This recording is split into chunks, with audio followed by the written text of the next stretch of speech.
ditujukan kepada BKD dan BKPSDM instansi daerah berkenaan dengan akan segera dimulainya pengadaan P3K tahun 2024.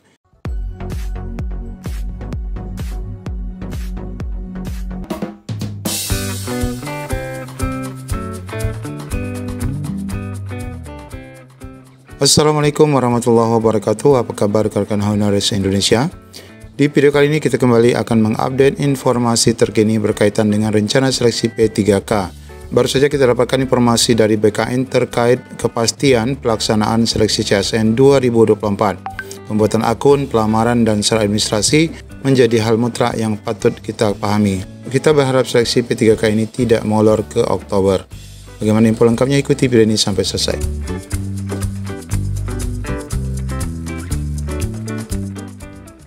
Ya, sebagaimana kita ketahui bahwa ini adalah jadwal alternatif 1 yang sudah disepakati antara PAN RB dan Komisi 2 berkaitan dengan rencana seleksi P3K, di mana di sini tertera bahwa pada tanggal 26 September 2024 sampai dengan 10 Oktober merupakan pengumuman seleksi P3K yang akan diumumkan oleh BKN.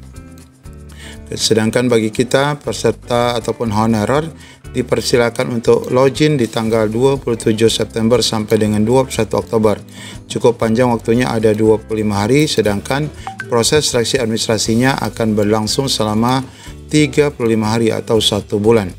Sedangkan pelaksanaan seleksinya baru akan dilakukan di 2 Desember. Bapak Ibu, alternatif ini sampai saat ini belum ada perubahan dan kita tentunya masih menunggu untuk pengumuman resmi dari BKN.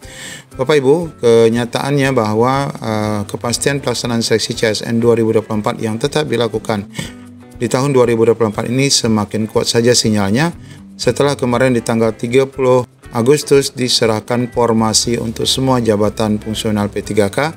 Kemudian Bapak Ibu, kita baru saja juga mendapatkan Kepmen RB nomor 391 tentang persyaratan tambahan dan penambahan nilai ataupun afirmasi bagi rekan-rekan P3K untuk semua jabatan fungsional. Ini menunjukkan bahwa seleksi P3K ini akan fix ya dilakukan di tahun ini. Nah Bapak Ibu, sekarang kita menambahkan bukti baru bahwa pelaksanaan P3K ini tetap akan dilaksanakan di tahun ini dan mudah-mudahan saja sesuai dengan jadwal alternatif 1 tadi. Di mana di sini kita sudah mendapatkan edaran terbaru per 17 September 2024, di mana di sini adanya undangan bimbingan teknis admin ya untuk SSSN bagi formasi ataupun pelaksanaan seleksi P3K tahun anggaran 2024. Dengan adanya rapat bimbingan teknis bagi admin ini tentu saja menunjukkan bahwa proses seleksi P3K akan segera dimulai. Ditujukan kepada BKD dan BKPSDM instansi daerah berkenaan dengan akan segera dimulainya pengadaan P3K tahun 2024, perlu dilakukan persiapan oleh instansi berkaitan dengan layanan SSCSN.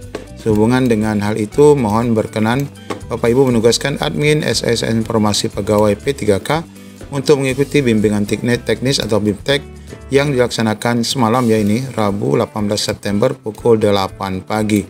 Nah Bapak Ibu, dari hasil kegiatan ini kita pun sudah mendapatkan informasi kegiatannya, di mana di sini kita sudah dapatkan informasi dari Zoom meeting dan live streaming berkenaan dengan penjelasan sistem seleksi calon ASN khususnya untuk rekan-rekan P3K, di mana di sini sudah dipaparkan portal yang nanti akan digunakan. Kemudian di sini Bapak Ibu dijelaskan juga berkaitan dengan jabatan pelaksana, di mana di sini dikatakan bahwa untuk jabatan pelaksana ini hanya akan dibuka tahun ini saja dan memberi peluang bagi seluruh jenjang pendidikan mulai dari SD sampai dengan SLTA dan sarjana untuk dapat mengikuti seleksi CSN 2024 yang dikhususkan untuk rekan-rekan non-ASN. Bahkan si pelamar, calon-calon pelamar ini berdasarkan pendidikan yang bersangkutan atau alokasi yang Bapak Ibu sudah tetapkan untuk si pelamar tersebut. Nah, jadi Bapak Ibu memang jabatan ini sudah ditetapkan untuk seluruh honorer ya yang ada pada instansi yang bersangkutan sebagaimana dikatakan tadi. Ya, agar tidak terjadi tumpang tindih. Ya, tidak terjadi itu tumpang artinya tindih. Tidak ada perebutan ya pada formasi yang sudah disetting oleh masing-masing Pemda. Nah, nanti proses optimalisasi akan dilakukan secara otomatis, secara sistem ya, tidak dilakukan secara manual Bapak Ibu. Jadi kalau misalnya ada penata layanan operasional kosong di satu tempat, maka diisi dari tempat lain ya. Jadi penempatan lain, unit penempatan lain itu dilakukan secara otomatis by system. Itu penjelasan berkaitan dengan adanya optimalisasi bagi jabatan yang kosong yang nanti akan diisi oleh beberapa rekan-rekan non-ASN yang lain. Nah, ini juga dijelaskan berkaitan dengan dokumen default yang sudah pernah kita bahas juga. Pastikan Bapak Ibu kembali mempersiapkan pas foto terbaru ya, formal berlatar belakang merah, KTP, ijazah, transkrip nilai, surat lamaran, surat pernyataan, surat pengalaman kerja, dan sertifikat yang mungkin Bapak Ibu miliki, yang sebagaimana di video sebelumnya kita sudah jelaskan bahwa akan ada afirmasi sebagaimana yang dituangkan di dalam Kemen-4 RB 391 yang baru saja diterbitkan. Kemudian di dalam penjelasan ini Bapak Ibu juga tak kalah pentingnya menjelaskan tentang mekanisme seleksi dan prioritas ya pada saat nanti pengumuman mana saja yang akan didulukan dalam penilaian kelulusan, di mana berdasarkan peringkat terbaik dan berdasarkan kategori prioritas yang ada di sini. Nah, Bapak Ibu, di video lanjutannya di sini dijelaskan berkaitan dengan mekanisme bagi admin ya. Ini untuk di adminnya, di mana di sini adanya pengaturan apakah pelamar bisa mencetak kartu peserta. Ini checklist ini adalah pengaturan di admin ya, baik untuk P3K guru, kemudian P3K teknis, nakes, dan CPNS. Jadi aplikasi ini memang dikhususkan untuk admin yang mana diundang untuk rapat pada persiapan kali ini. Nah, inilah menunjukkan bahwa pelaksanaan seleksi P3K ini benar-benar sudah siap untuk dilaksanakan. Semoga saja jadwal yang tadi sudah disampaikan tidak molor kembali. Nah, demikian Bapak Ibu informasi yang dapat kami update pada video kali ini. Semoga Bapak Ibu juga mendapatkan informasi yang bermanfaat. Semoga saja kita segera mendapatkan kepastian dari BKN berkaitan dengan jadwal seleksi P3K. Demikian, Assalamualaikum warahmatullahi wabarakatuh. Bapak Ibu tinggal mengedit aja kalau memang diperlukan. Tapi itu pun dibatasi ya. Kita edit yang dibuka itu hanya terkait dapat diisi disabilitas, ya atau tidak gitu kan.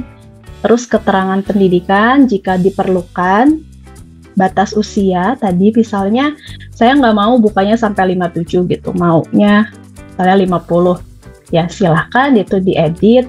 Karena misalnya non-ASN di instansi Bapak Ibu juga batas usianya yang untuk jabatan analis kebijakan ini gitu ya, maksimalnya misalnya hanya 50, ya udah disesuaikan saja.